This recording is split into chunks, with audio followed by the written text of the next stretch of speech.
Hey guys, it is MissSimReno. If you are returning to the channel, welcome back. And if you are brand new, I am very excited that you decided to join me here today for another speed build. And today we're building something that is quite different, at least for me. So this is actually inspired by a lot of more so modern and or Scandinavian architectural styles that I have been looking up on Pinterest. Now, when I say Scandinavian family home, because that's likely going to be the title of this video, the interior and the actual interior decorating style is not inspired by that at all. It was really just the outside structure. So this is the first time I've ever attempted anything like this. It's just totally out of my comfort zone. I had no idea what I was doing. I didn't know what the floor plan was going to look like.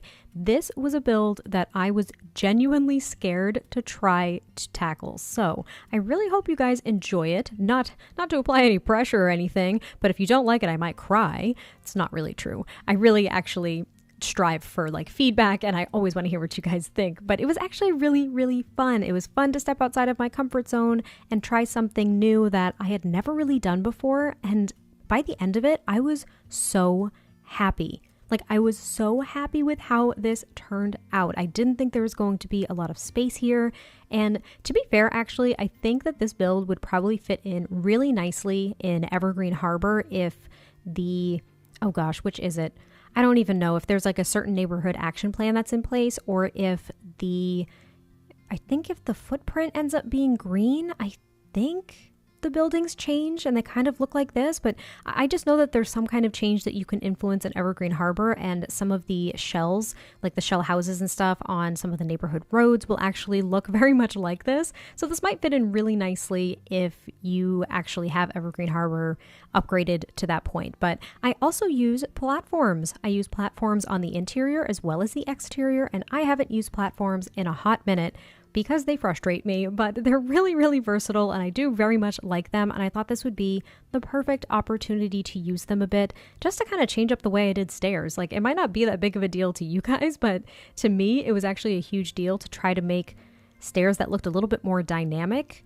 I don't know, I just felt as though they fit, but you can see here that we're actually trying to create a little bit of a carport. I was trying to do something a little bit different. I haven't done a carport like that in a while. Sometimes I will do garages where I'll actually use either the debug garage door or the mural garage door from City Living and kind of make a faux garage, something like that. But I thought a carport would kind of be nice. And then there's a gate to the backyard, which is very small. I almost didn't do a backyard because I didn't really see the point, but I figured that this home was a little bit more luxurious, and even if the backyard was small, it would still have some kind of amenity. So I think I actually give them a small pool, but I can't remember. But we are actually already on to the interior, where I do use the platforms to create some dynamic stairs down into this main open living space. And I again made an open floor plan.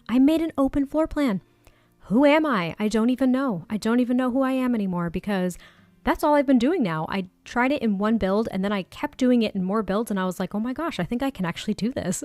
I think the tiny homes helped. I did a ton of tiny homes recently, and I feel as though that really helped, because you're forced to do an open floor plan in a lot of spaces because you don't have the space to do anything. But anyway, we were working on the kitchen first. I actually used these countertops are those from Spa Day? I think they're technically from Spa Day. I don't use those ever, so it was really nice to use them here. And kind of figuring out the window placement was a bit odd because I really just needed the floor plan to work. And so I've noticed this in The Sims. I've probably mentioned it before, but building in The Sims is different when you're trying to replicate something in real life. So in The Sims, I always want my window placement to be symmetrical or balanced on the exterior. However, if you're looking at homes in real life, that is not always the case. It's usually maybe the front of a home where the windows are perfectly symmetrical, balanced, everything looks really nice, has that curb appeal, right? But then when you go to the other sides of the house, there are just windows placed, they seem random, but I kind of just, for this build, I was like, the windows have to go where they can fit and where I feel as though they work. I didn't really worry about how they looked on the exterior for the sides of the home compared to the front, but As you can see, I'm using a lot of eco lifestyle in this pack. That is basically the theme of this build, is like eco lifestyle, and I didn't realize it until I was done.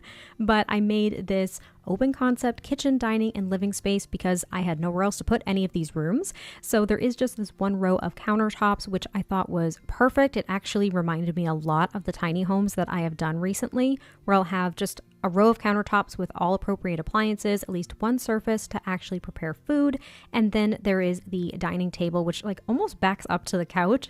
But I was thinking this was for a family of only 3 Sims, so there are 2 parents and 1 child Sim, so you don't need that much room. There aren't that many people living here, but if this was for a larger family, I don't feel as though this would really work. I think this is really ideal for a smaller family, but of course you can always make additions to this if you download it and you want to play with a bigger family.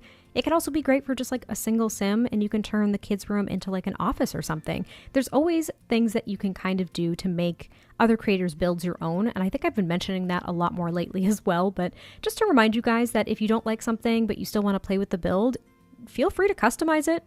1, I won't know, and 2, I don't care. Like, go ahead and customize it if you want. But we are actually almost done with this little area down here. There's that nice fireplace that we got with eco lifestyle by the window. Is almost like a little reading nook, which I really enjoyed.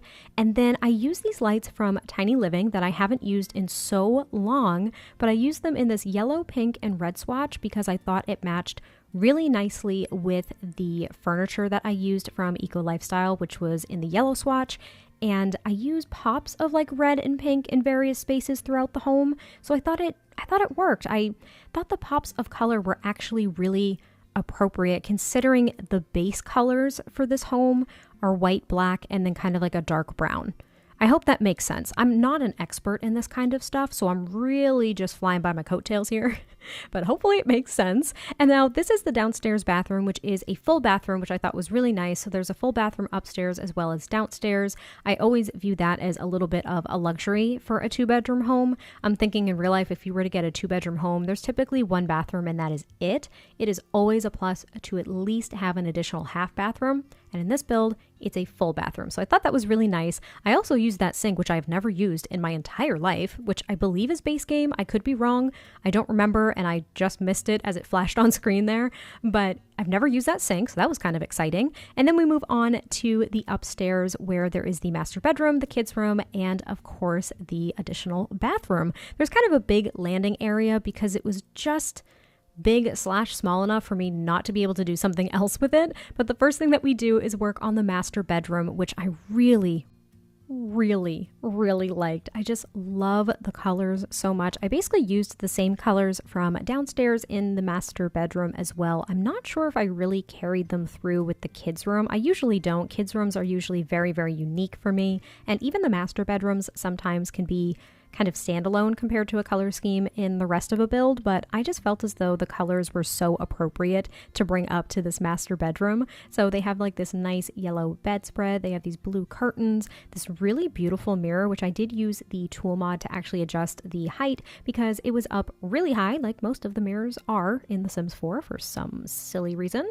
So I lowered it just a little bit on the wall using the tool mod. If you guys are curious about the tool mod, it is basically a mod that allows you to kind of like change the axis of certain objects, rotate them in ways that you wouldn't normally be able to, place objects on unbuildable places, if that makes any sense. It's a really cool mod. I've talked about it a few different times as well, and you guys probably know about it, so I won't blab on about it. But we're actually almost done with the master bedroom here. I did give them just a closet, I want to say, instead of a wardrobe. Now with the closet, oddly enough, unless I'm missing something, right? Like, feel free to correct me, but I think with the closets, you actually can't even change your Sim's outfit to something else. You can try on outfits and you can change your Sim, which will literally open Create a Sim, but I feel like we don't have the option to just change their outfits, which is odd. Again, if I'm missing something, please let me know, but that is what I remember seeing every time I've clicked on a closet. And now this is going to be the upstairs full bathroom as well, where they have the shower tub combo, as well as, of course, a toilet and a sink. Nothing fancy. It's actually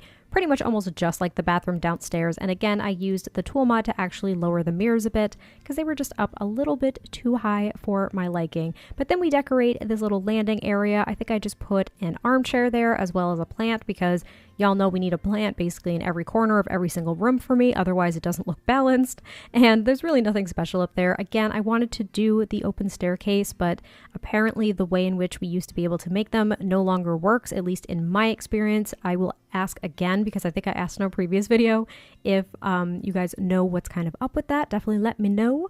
But then this was going to be an office. I almost made it an office, and then I was like, no, I want to make this for a family. So this is going to be the kids' room, where I actually did end up using the same colors, but that's okay because I think they're really cute. It's mainly yellow and blue. That's like one of my favorite color combinations ever, and I don't know why. Yellow is actually my favorite color, like of all time. I love yellow, but I really like blue as well because it's very calming. So I think I like blue because it's calming and yellow because it's very energetic and happy.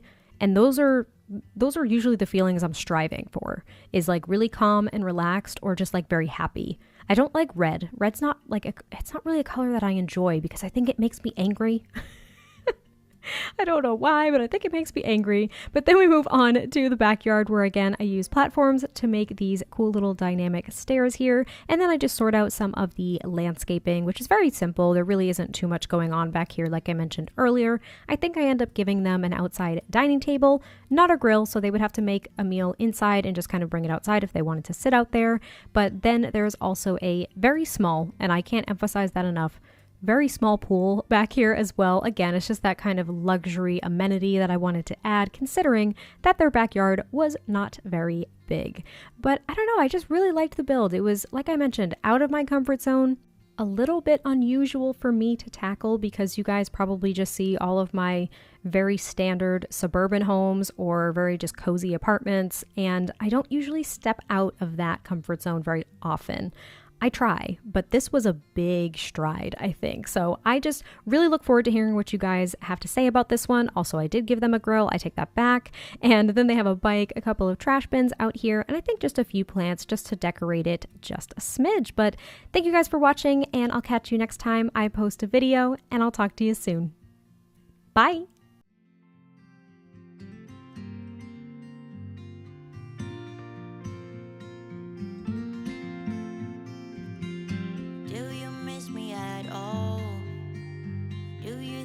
About the things we used to do.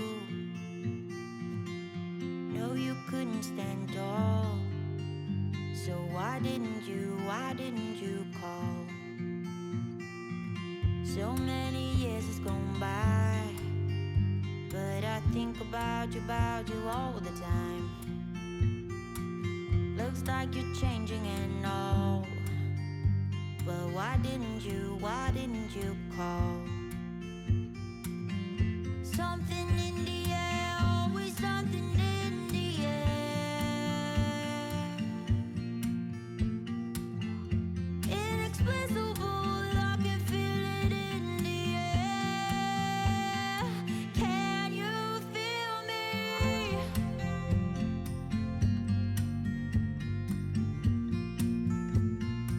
Can you feel me?